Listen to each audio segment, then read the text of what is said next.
Once upon a time, long, long ago, in the German city of Bonn, a little boy was born to a couple named Beethoven. "It's almost Christmas time," said the chief child's mother, Maria, as she held the baby close. "What a wonderful present we have. Isn't he beautiful?" But the baby's father, Jan van Beethoven, wasn't nearly so happy. "He's an ugly baby, if you ask me," said Jan, and he went off to join his friends at the tavern. "Never mind, Mari." "Never mind," Mari whispered to the little one. "I think you're a lovely baby." A lovely baby.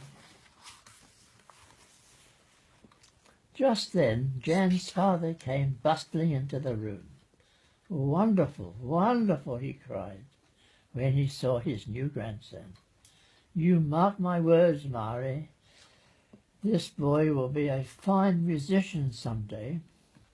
Mari smiled. "Like you," she said, "and like his father." Grandfather Beethoven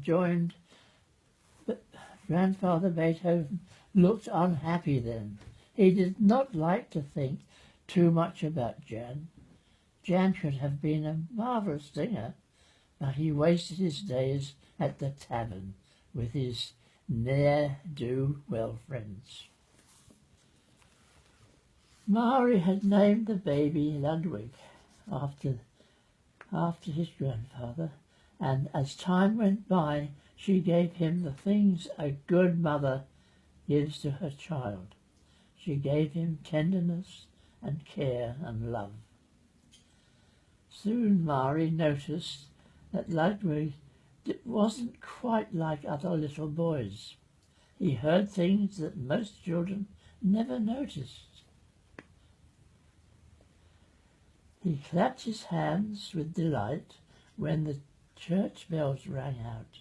He laughed at the murmur the river Rhine made as it flowed past the city.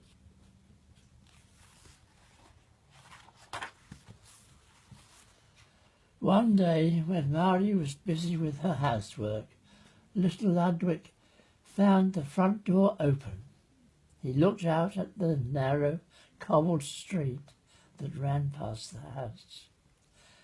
"I wonder what's at the end of the street," said Ludwig to himself, and he decided to go and see. He trotted out of the door and down the street, and he walked and walked until he came to an open field. It was beautiful in the field and very peaceful. Ludwig sat down in a soft, grassy spot and he listened. He heard birds singing. He heard wind rustling the leaves of the trees. He heard a faint tinkling of cowbells off in the distance. Ludwig was very young, of course, but he already knew about music, and it seemed to him that all the music in the world must have started with the sounds of nature, the sounds of wind stirring green leaves and of birds singing. Sure is right. While his mother gave Ludwig love and tenderness, his grandfather gave him some wonderful adventures. Every day the old man and the child explored the city of Bonn, and on one very special day Grandfather took Ludwig to the chapel where the Archbishop went to pray. "It's very beautiful," said Ludwig when they were inside. "Yes, it is," said Grandfather, "but you mustn't talk in church. It's forbidden." Grandfather then led Ludwig to a seat, and they sat and they waited, and suddenly the church was filled with the music, with the most wonderful sound. "Grandfather, what is it?" whispered Ludwig. "It's the organ," his grandfather answered. Just then a rich tenor voice rang out. "And that is your father," said Grandfather Beethoven. His voice was sad, for the thought of his son idling away his life in the tavern always made him bitter. "He could be a great musician," said the grandfather, "if only he wasn't such a wastrel."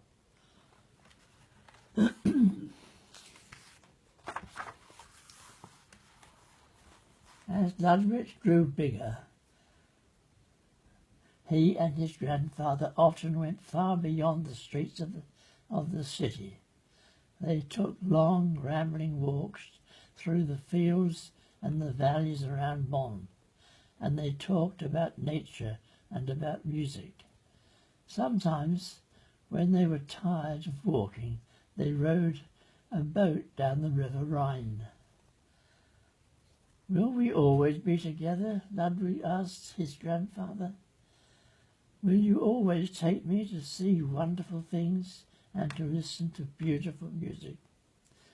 Grandfather didn't answer, and before long a day came that was different from any Ludwig had known.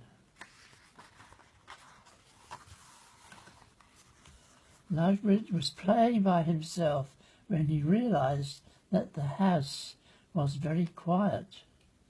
Something's the matter," said the boy. "Mother has gone out somewhere, and Grandfather hasn't come to take me for our walk. I'll go to Grandfather's house. Perhaps Mother is there." Indeed, when Ludwig reached the cottage where his grandfather lived, his mother was there. His father was there too, and he looked very serious. "Poor little fellow," said his mother. She put her arms around Ludwig. "Your grandfather has died," she told him. After that, Ludwig was very lonely. He still walked in the fields and listened to the birds singing, but it was not the same now. "I wish Grandfather was still here," thought Ludwig. "Perhaps if I had a little friend it would help."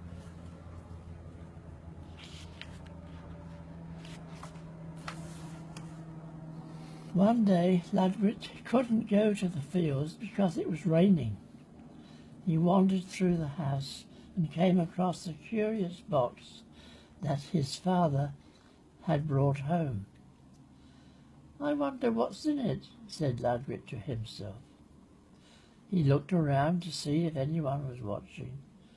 Then he lifted the lid, and out popped a strange little cat, a cat who laughed and capered and told Ludwig that his name was Keys. "Just like the keys on a piano," said the cat, "or the keys on the instrument." Ludwig was delighted. His wish had come true. He had a little playmate. "I know I made you up," he told the cat, "but I'm going to keep you as my friend. I need a friend." "Indeed you do," said the cat. "And now that that's settled, why don't you try this instrument?"